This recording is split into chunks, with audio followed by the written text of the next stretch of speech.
Boa tarde a todos, né? Agradecer a presença de todos, né? Hoje a apresentação vai ser feita pela residente Maria Tereza e de um artigo que eu me sugeri, né? E ela concordou. É com você, viu, Maria Tereza? Tá ótimo, gente. Boa tarde. Meu nome é Maria Tereza. Com auxílio do doutor, né, professor Fernando Bastos, a gente vai apresentar um artigo sobre prevenção e manejo da infecção por herpes simples genital durante a gravidez e o parto, baseado nas diretrizes do Colégio Francês de Ginecologistas e Obstetras. Eu vou iniciar falando um pouquinho sobre a definição. Então, a gente tem a definição do herpes, né? Tanto virológica como também definição clínica. Em relação à definição virológica, a gente tem dois quadros, que seria uma infecção primária e uma infecção não primária. A infecção primária é o primeiro episódio de herpes genital, tanto causado pelo herpes tipo 1 ou tipo 2 em um paciente que nunca teve um quadro de herpes anteriormente.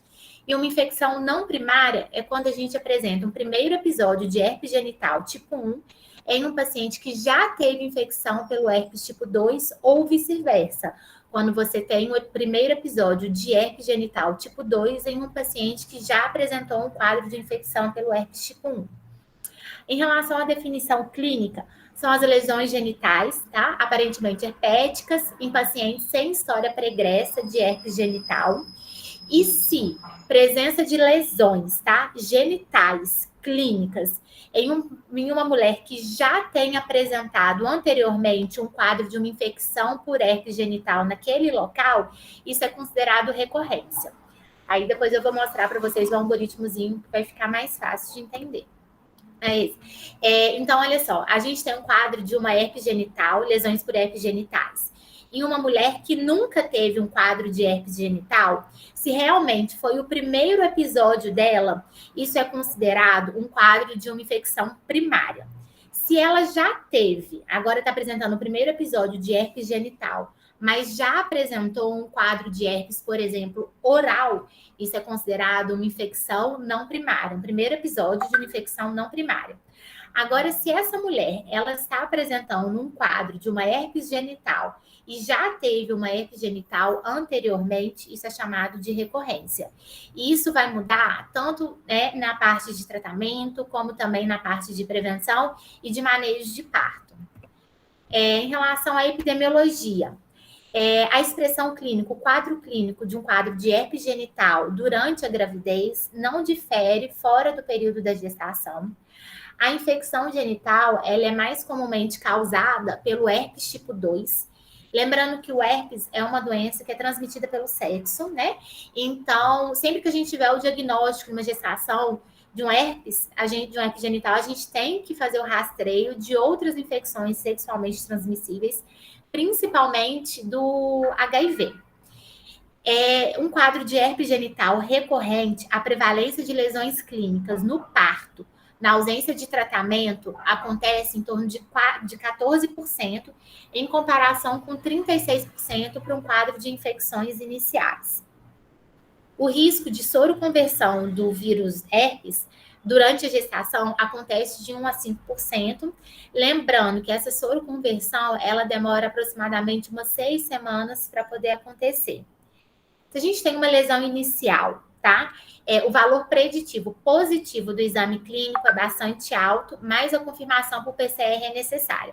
Ou seja, uma mulher que tem uma lesão inicial, tipicamente herpética, mesmo assim na gestação com quadro clínico condizente, a chance de ser bastante alta, mas a gente precisa de um exame de PCR para poder confirmar. Infecções por herpes não tratadas, elas estão mais relacionadas, né? Podem ser um fator de risco para um parto prematuro, mas os estudos não mostram nenhuma relação que um quadro de uma herpes não tratada aumente quadro de abortamento. Em relação à prevenção e triagem, então a prevenção ela é basicamente o uso de preservativo, que vai reduzir o risco de infecção inicial em mulheres não grávidas. No caso de casais soros discordantes, em que a gente tem um homem que já apresentou um quadro de herpes, o ideal é fazer o uso de preservativo, principalmente durante o terceiro trimestre da gestação, na ausência de lesão clínica, justamente por ser um período mais próximo ao parto. Não tem evidência é suficiente para poder fazer um rastreio de rotina de herpes durante a gestação, até porque os exames hoje que a gente tem são os exames mais caros, então não tem nenhum estudo que comprove, né, o benefício desse rastreio. O que a gente tem para fazer esse diagnóstico virológico? A gente tem hoje o PCR, né, principalmente o PCR e a sorologia. O PCR ele é preferível sobre a cultura e a detecção de antígeno para permitir uma detecção direta do vírus.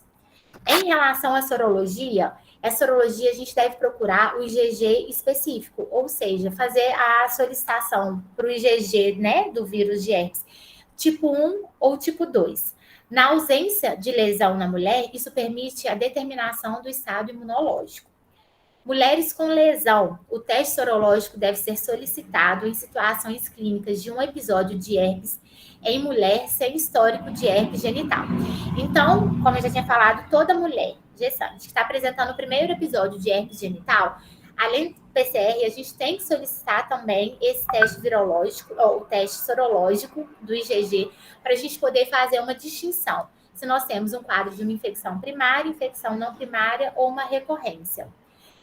A pesquisa do IgM não tem nenhuma utilidade, tá? Para o diagnóstico de herpes genital materno ou também para um quadro de herpes neonatal. E lembrando também que não tem nenhuma evidência que mostre a importância de se realizar o diagnóstico fetal, tá? Intraútero. Em relação ao diagnóstico, né, ainda virológico, quando essas lesões de herpes, então, elas vão aparecer durante a gravidez em uma mulher que não tem história de herpes, a gente precisa fazer essa diferenciação de um primeiro episódio primário, de um primeiro episódio não primário ou de uma recorrência.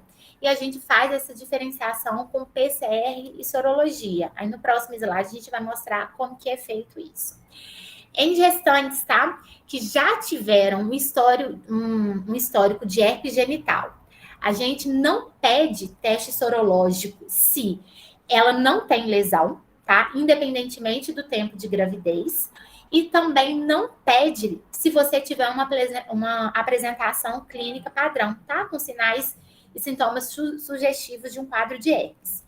Em contrapartida, essas mulheres que já tiveram um quadro de herpes genital, a gente vai pedir o teste sorológico para elas se elas apresentarem um quadro clínico atípico, alguma lesão diferente, tá? Uma apresentação clínica incomum durante a gestação. Então, como que é? Esse algoritmozinho do artigo, ele resume bem. Se nós temos, então, uma gestante que ela é IgG negativo, tanto para o herpes tipo 1 quanto para o herpes tipo 2, mas veio positivo para o herpes tipo 1 ou tipo 2, isso indica o quê? Indica uma infecção primária, um primeiro episódio de uma infecção primária. Se tem um IgG positivo para o herpes tipo 1, negativo para o tipo 2 e um PCR positivo para o tipo 2, isso indica que é uma mulher que já teve herpes tipo 1 e agora ela está com quadro de herpes genital tipo 2. Ou seja, é uma mulher que tem um diagnóstico, tá, de uma infecção não primária. A mesma coisa acontece, tá, para esse diagnóstico de uma infecção não primária se ela tem um IgG negativo para herpes tipo 1, um IgG positivo para herpes tipo 2 e um PCR positivo para herpes tipo 1. Indica que ela já teve herpes tipo 2, agora ela está apresentando uma herpes tipo 1, e então, portanto, ela é considerada um primeiro diagnóstico de uma infecção não primária. E o que a gente considera recorrência? Tem 3 quadros que a gente pode considerar recorrência. Se veio um IgG positivo para herpes tipo 1 e herpes tipo 2, e um PCR positivo para herpes tipo 1 ou tipo 2. Se outro quadro de recorrência que pode acontecer também em relação a esse diagnóstico seria um IgG positivo para herpes tipo 1 e um PCR positivo para herpes tipo 1. Ou então um IgG positivo para herpes tipo 2 com um PCR positivo para herpes tipo 2. O diagnóstico, em relação ao diagnóstico virológico do herpes neonatal. O ideal é fazer sempre um PCR, tá? Dessa criança, sempre que houver suspeita de um quadro de herpes neonatal. Então, você vai colher esse PCR e vai iniciar o tratamento antiviral, sem retardar esse tratamento. Então, muitas vezes já inicia o tratamento na suspeita, sem necessariamente aguardar esse resultado de exame. ou então vai colher esse PCR após 24 horas de vida, se a gente considera um recém-nascido assintomático, mas em maior risco. O que seria esse maior risco? Esse maior risco é se você tem um primeiro episódio primário materno ou um primeiro episódio não primário. Isso aumenta bastante o risco, tá, de desenvolver herpes neonatal. Em contrapartida, um quadro de recorrência, em que a chance de você ter um herpes neonatal ela é muito menor. Essas amostras de PCR, elas devem incluir, no mínimo, uma amostra de sangue periférico, tá? Juntamente com líquido cefalorraquidiano e outras amostras periféricas. A gente vai falar agora como que a gente vai fazer um manejo, tá? De uma gestante que tem uma lesão de herpes genital e não tem história pregressa de herpes genital. Então, toda vez que isso acontecer, chegar uma gestante com herpes genital que não tem nenhum passado, a gente tem que pedir para ela lesão, tá? O PCR e também as sorologias específicas, tá? O IgG, o PrEP tipo 1, tipo 2, para a gente poder fazer essa definição de como que essa gestante se enquadra. A gente vai iniciar também o tratamento antiviral nesse primeiro episódio de herpes genital durante a gestação. Pode ser iniciado antes mesmo dos resultados, né, sorológicos de PCR saírem. O tratamento ele pode ser feito com aciclovir 200 mg 5 vezes ao dia ou valaciclovir 500 mg 2 comprimidos ao dia. Tem uma posologia mais fácil, mas os estudos, apesar da eficácia deles, né, serem as mesmas, né, semelhantes, tem mais estudos em relação ao aciclovir do que ao valaciclovir. Os efeitos colaterais fetais e neonatais desses dois medicamentos, eles são tranquilizadores e esses medicamentos, eles são superiores, né, em relação aos tratamentos antivirais tópicos. Em casos de um quadro de herpes disseminado, recomenda-se a administração intravenosa do tratamento antiviral o mais precocemente possível, né, e fazer esse tratamento acompanhado também juntamente com o infectologista. O tempo, tá? Depois que você adquire, então, o quadro no primeiro episódio de herpes, o tempo de soroconversão demora em torno de 6 semanas. O tratamento profilático que a gente faz não é para poder reduzir o risco de herpes neonatal, porque esse tratamento, os estudos mostram que o tratamento profilático não mostra benefício para reduzir risco de herpes neonatal. A profilaxia, tá? Ela é principalmente para poder reduzir o risco de cesariana. Ela é recomendada a partir de 36 semanas de gestação até o parto, ou então você pode começar essa profilaxia antes, a partir de 32 semanas, considerando, por exemplo, uma gestação gemelar, porque você aumenta o risco de parto prematuro. Em outras situações em que você tem maior risco de parto prematuro, também esse tratamento profilático pode ser iniciado antes de 36 semanas, tá? E aumenta bastante o risco de herpes neonatal se uma prima infecção próxima ao parto, porque ainda não teve o tempo, né, suficiente, que são essas 6 semanas, para que haja soroconversão. Em relação às indicações de via de parto, quando que vai ser preferível a cesariana em relação ao parto vaginal? Então, a gente prefere cesariana se tiver lesões ou sinais sugestivos de um primeiro episódio de herpes genital presentes no trabalho de parto. Então, na hora que a gestante chega em trabalho de parto e ela tem lesões típicas e ela nunca teve um quadro anterior de herpes, é preferível a cesariana. Também é preferível a cesariana se esse episódio de herpes ele acontecer menos de 6 semanas antes do parto, porque ainda também não teve o período suficiente para a soroconversão. Se lesões presentes e acontecer uma ruptura prematura de membrana a partir de 37 semanas de gestação, também é indicada cesariana, e essa cesariana deve acontecer em um tempo, né, idealmente, nas 4 primeiras horas após essa ruptura. Se ruptura de membranas, né, prematuras, pré-termo, ou seja, com menos de 37 semanas, aí tem que ser avaliado caso a caso, porque dependendo do período de conduta expectante que for realizado e do período, né, de tratamento que conseguir realizar, às vezes é possível a via de parto vaginal. O parto vaginal, ele pode acontecer, se o parto acontecer ocorrer pelo menos 6 semanas depois desse episódio de herpes genital, que já vai ter ocorrido soroconversão, ou então, se um primeiro episódio de herpes genital durante a gravidez, ele foi adequadamente tratado com um antiviral profilático e não tem nenhuma lesão sugestiva no trabalho de parto. Aqui é um algoritmo, tá? E para mulheres que não tiveram história, tá? Com um quadro de herpes sem história pregressa de herpes genital.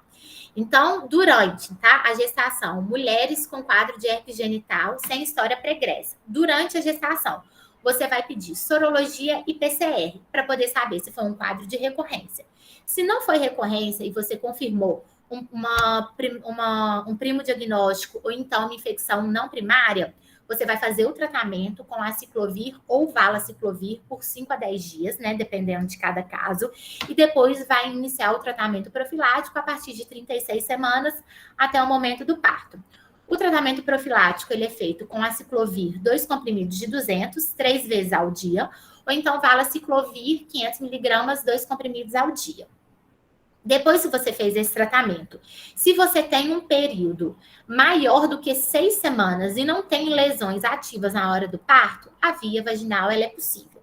Se fez esse tratamento, fez a profilaxia, mas o tempo foi inferior a 6 semanas, ou então, se você ainda apresenta lesões na hora do parto, o ideal é que seja cesariana.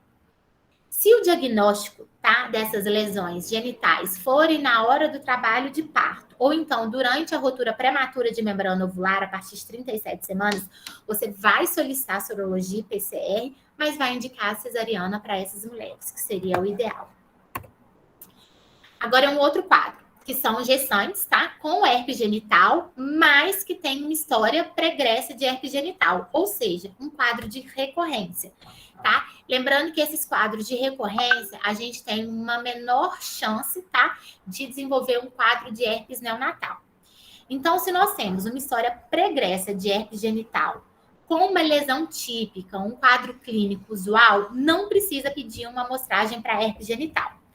Mas se tem essa história pregressa com um quadro atual, mais uma lesão atípica, aí o ideal é que seja solicitado um PCR ou cultura.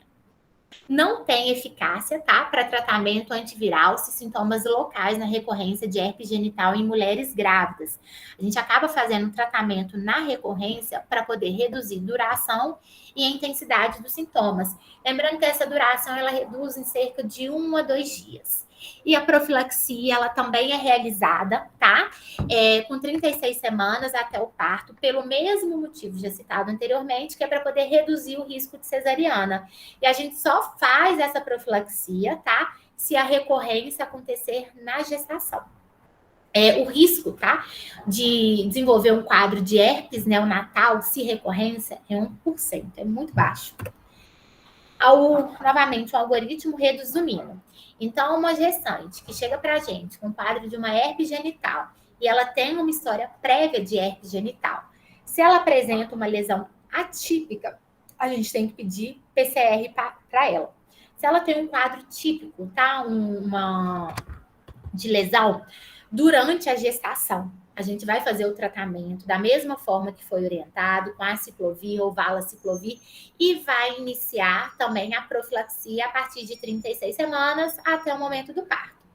Se esse diagnóstico ele foi feito na hora do trabalho de parto ou em caso de rotura de membrana, aí tem 2 possibilidades. Se a gente tem uma rotura por um tempo mais prolongado, a via vaginal ela pode ser considerada. No entanto, se você ainda não teve rotura de membrana ou então tem algum alto risco associado, por exemplo, um HIV, o ideal é que seja cesariana. Em relação à herpes neonatal, então a gente tem os fatores de risco. Fator de risco, o principal dele seria o primeiro episódio primário materno, tá? De herpes genital. E os estudos, eles têm mostrado cada vez mais que herpes neonatal ele está mais relacionado ao sorotipo tipo 1 do herpes do que ao tipo 2.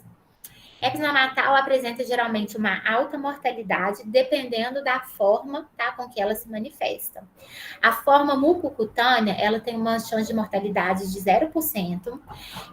Quando tem acometimento do sistema nervoso central, essa mortalidade sobe para 6%. E na forma disseminada, ela pode chegar até 31% de mortalidade. A morbidade, ela é principalmente neurológica, com atraso, com comprometimentos cognitivos, tá, para essa criança. O diagnóstico, como que é feito o diagnóstico de herpes neonatal? É realizado, tá? Então, com confirmação virológica baseada no PCR, realizar uma punção lombar no líquor, né, para avaliar esse PCR. E se suspeita de herpes neonatal, eles têm que receber o tratamento com aciclovir intravenoso sem aguardar a confirmação. Então, aqui, esse é um algoritmozinho que vai resumir. Então, a gente tem uma história materna de herpes genital. Se for positivo, tá? A gente vai considerar um quadro de uma recorrência, tem o menor risco de você ter uma transmissão. Então, você vai fazer essa pesquisa do PCR, principalmente por amostras cutâneas e amostras sanguíneas. Se essas amostras vierem, se o PCR vier negativo em todas essas amostras, não precisa, tá, estender a propedêutica. Agora, se alguma dessas amostras veio positiva para herpes, aí você tem que fazer uma punção lombar e solicitar também transaminases. Nesse caso, você vai iniciar um tratamento, tá, para herpes neonatal, que ele é feito com aciclovir intravenoso, 20 miligramas por quilo, a cada 8 horas, né, e a duração vai variar para cada quadro clínico. Se você tem uma herpes genital, mas não tem uma história prévia, ou seja, se é uma infecção primária ou uma infecção não primária, aumenta bastante a chance de você ter um quadro de herpes neonatal. Então, além da sorologia, então você vai fazer essa pesquisa do PCR, além da forma cutânea, além de amostras cutâneas, amostras sanguíneas, aqui você também já faz avaliação pelo líquor, tá? Direto, sem aguardar os outros resultados, e também com transaminases, e já inicia o tratamento com o aciclovir intravenoso, também na mesma dosagem, 20 miligramas por quilo, de 8 em 8 horas, sem aguardar os resultados de exames. E é isso, gente. A gente falou um pouquinho do artigo, se vocês tiverem alguma dúvida, tá? É só falar. Maria Tereza, obrigado pela apresentação, pela revisão, né? O professor Mário chegou, mas como eu já tinha iniciado, acho que vou continuar, né, falando. Quando eu escolhi, né, sugeri a Maria Tereza apresentar esse artigo, foi justamente, primeiro que está sendo feito, né, o protocolo do HC, né, do assistencial, e também para a gente não esquecer das infecções congênitas, né, que acaba que a gente sempre fala das principais, né, que são as mais frequentes, né, que é a sífilis, hepatite, HIV, enfim, citomegalovírus, nem tanto citomegalovírus, mas a gente também tem que lembrar. Mas o herpes genital acaba que a gente fica naquela ideia de que se apareceu lesões é igual cesariana, mas eu acho que vai um pouco mais além disso, né? E eu queria justamente levantar esse questionamento, né, da profilaxia, não com o objetivo de reduzir a infecção fetal, né, neonatal, mas sim como proposta até mesmo para reduzir a taxa de cesariana, né? Então, que é a grande discussão, né? Redução da taxa de cesariana. E aí eu queria, né, ouvir a opinião dos professores, né, de todos os médicos que estão aí, para ver o que tem a dizer sobre isso, né? Então, vou abrir a palavra, né, para os professores, né, ou para residentes que tiverem dúvidas, enfim, se alguém quiser fazer algum comentário. Primeiro, parabéns pela escolha, acho que é um tema muito interessante, né? Gostei muito quando você falou de por que estar atento à questão do herpes, né? O que é a intervenção que nós podemos fazer, os efeitos dela. É lógico que a redução da duração clínica da infecção mesmo ela sendo poucos dias, nós sabemos que é um quadro doloroso, muito desconfortável para a mulher, então isso impacta, sim, na qualidade de vida da mulher, né? E também é uma questão importante na discussão de evitar cesarianas que podem ser desnecessárias, né? Então, é uma intervenção muito importante, né? Mas eu queria só fazer um comentário, então, assim, parabéns pela apresentação, pela escolha do tema, né? Mas a Maria Tereza falou lá do aciclovir, né? Que tem uma relação de custo muito diferente do valaciclovir, então isso pesa, principalmente quando nós pensamos em situações como a nossa, de um país com uma situação socioeconômica mais difícil e talvez nunca tão difícil quanto agora, né? E o aciclovir, o grande desconforto dele é a questão de tomada, né? Ele é mais estudado na gravidez, então nós temos mais segurança em utilizar durante a gravidez, mesmo no primeiro trimestre. E agora já existem estudos mostrando que a utilização de 400 miligramas 3 vezes ao dia tem a mesma eficácia. Inclusive, a ACOG, no último boletim de revisão de herpes, já recomenda que na gravidez também nós podemos utilizar o 400 miligramas 3 vezes ao dia, ao invés de 200, 5 vezes ao dia, que é uma posologia extremamente desconfortável, né? E aí 400, 3 vezes ao dia, muda completamente a própria questão da adesão ao tratamento. Então, só para lembrar que hoje nós já temos estudos que nos dão segurança para fazer uma utilização da aciclovir numa posologia mais confortável para a mulher, né? Então, nessas revisões aí, rever essa posologia, colocar essa posologia também como uma possibilidade, porque ela é muito mais confortável, tá? E parabéns pelo tema aí. Obrigado, professora. Alguém mais gostaria? Oi. Posso fazer um comentário aqui? Claro. Eu tô no carro ainda, então por isso que eu não consegui assistir a apresentação toda da Tereza, mas curiosamente a gente está com os protocolos de herpes e de citomegalovírus e alguns outros prontos para serem discutidos na reunião, e ele está muito semelhante. Então acho que esse artigo foi uma boa introdução, pelo que o pedaço que eu escutei, está semelhante. Só mantendo essa observação da professora Regina, no nosso protocolo vai ter o aciclovir, e não o valaciclovir por questão de disponibilidade lá no hospital. Mas eu até já tinha colocado esse esquema de 400, 3 vezes ao dia lá também como sugestão, Regina. Então, mais para frente, logo em breve, a gente vai ter discussão desse protocolo, aí a gente volta no assunto. Uhum. Excelente, professor. Inclusive, né, Maria Tereza, acho que você citou essa nova dosagem, né, que a professora... Porque no artigo eles falam, né, do tratamento 5 vezes e da profilaxia como 403 vezes ao dia. Eu até nem tinha entendido, porque eu sei que não gestantes já existe esse tratamento de 403 vezes ao dia. Mas então, bom saber que também pode ser feito na gestante, não só com profilaxia, mas como tratamento. A COG ela já recomenda o 403 vezes ao dia, tanto para profilaxia, quanto para infecção primária, quanto para os episódios recorrentes, tá? Então, em qualquer uma das situações de indicação do aciclovir para herpes genital, a posologia 403 vezes ao dia, ela já os estudos são suficientes, inclusive, com o referendo da ACOG, então nós temos já, inclusive, uma referência, né, com nível de evidência, podendo utilizar isso em protocolo de forma muito segura, sim. Muito bem. Alguém mais gostaria de fazer algum comentário, alguma observação, alguma dúvida? Professora Alamanda? Boa noite, pessoal. Eu gostaria só de abordar uma outra questão, que eu acho também tão importante quanto, assim, de fato, a gente vem de uma escola que era quase sinônimo de cesariana, né? A ocorrência do herpes, o histórico de herpes, e agora eu acho que é muito interessante essa abordagem propedêutica, sabe? Agora, a minha dúvida, ela é prática, O PCR para herpes, tipo 1 e tipo 2, ele é disponível e é facilmente colhido e solicitado nos casos, assim, na nossa rotina de pré-natal?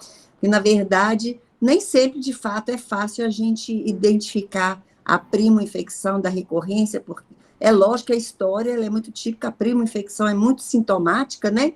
Talvez ela seja o alvo principal até da profilaxia, né, no final da gestação. Mas essa propedêutica que foi muito bem abordada aí pela Tereza, a minha dúvida é da viabilidade, se isso é facilmente solicitado, o PCR, sorologia talvez seja mais fácil, mas o PCR fiquei na dúvida. Professora, assim, o PCR eu também tenho dúvida, né? A sorologia a gente consegue, mas o PCR eu acredito que a gente não vai conseguir com tanta facilidade pensando em SUS, né? Que é a grande massa, né?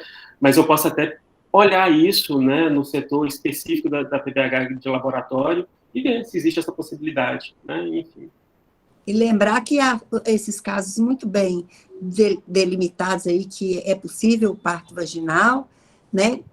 Porém, é muito importante a gente lembrar que daqueles em que a cesariana é necessária, né? Então, não podemos esquecer que, de fato, há os casos que podem ser, principalmente tendo feito profilaxia, não tendo lesão ativa na fase, no último mês da gestação, né? Ou no trabalho de parto. Nosso tempo era no último mês, né? Histórico. Mas no trabalho de parto, não tendo lesão ativa, né? É possível, né, o parto vaginal, mas a gente tem que lembrar daqueles casos em que o parto cesariana é necessário, né? Para a proteção do feto, então, não esquecer disso, né? É importante, né, professor, isso que a senhora falou, né, de fazer um exame complementar, mas eu volto até um pouquinho antes, né, porque a sensação que eu tenho hoje, e cada vez mais nós médicos, vou falar porque eu sou médico e acaba que nós temos examinado menos as pacientes, né? Então, assim, que o diagnóstico é clínico, né, Fernandinho? O herpes, a primo-infecção, ela é muito típica, né? E assim, examinar a paciente, mesmo que não vai fazer citologia ou coisa do tipo, examinar, né, pedir licença, conversar, explicar a necessidade. A gente vê no Comitê de Morte Materna, teve casos, por exemplo, de paciente com câncer de mama, que na verdade apareceu no pós-parto, mas a paciente já tinha isso antes, ou seja, nem examinada ela foi durante o pré-natal, né? Então, assim, acho que é sensibilizar os residentes que na hora que estiverem sozinhos, né, fora de um contexto de residência, lá no centro de saúde, examinar a sua paciente, ver se tem alguma queixa, porque às vezes a paciente fica até constrangida em falar sobre lesões que aparecem. A gente sabe que isso existe, né? Mas é importante examinar e explicar a necessidade de examinar, né? Mas, assim, em relação ao PCR, eu vou olhar, até porque eu também tive dúvida. Porque, na verdade, eu acho que em termos de protocolo nosso, isso terá que ser revisto, né? Acho que é importante, desculpa, gente, de cachorro aqui, mas eu acho que é importante essa questão que você levantou do exame, que a prima infecção, ela tem uns sintomas mais exacerbados. Sim. Mas a recorrência, às vezes, é no exame físico que vai ser identificado. Mas nem a paciente está percebendo que tem, né? Então, a importância do exame clínico. E eu acho que acaba que o diagnóstico e condição acaba sendo muito clínico mesmo, né? Muito bem. Alguém mais gostaria de fazer algum comentário? Ok. Maria Tereza, agradecer, né? Acho que você conduziu muito bem, nem precisou muito da minha ajuda, né? Praticamente, assim, nada. Te agradecer, né? Pela disponibilidade, agradecer também a presença de todos aqui na reunião. Foi um prazer, né? Poder participar também. Eu que agradeço, Fernando. Obrigada pela indicação do artigo, foi ótimo. É um tema que a gente precisava ver, porque, assim, eu, na residência até hoje, nunca tinha lido a respeito mesmo sobre herpes. Então, a gente começa a ter uma clareza maior, né, caso chegue algum paciente. Eu peguei o protocolo do HC, né, até olhei se tinha alguma coisa e simplesmente está muito resumida a parte, né, do herpes. Simplesmente se tem lesão ativa nas últimas 4 semanas, ou coisa do tipo, em cesariana, né? Então, é um pouquinho mais do que isso, né? Ainda bem que o professor Mário está fazendo a revisão juntamente com todos, né, do corpo clínico, e isso é extremamente importante, né? Principalmente lembrar, né, do que a gente tanto quer, que é reduzir a taxa de cesariana também, né? É isso, gente. Eu dou por encerrado, então, a reunião, agradecer a presença de todos.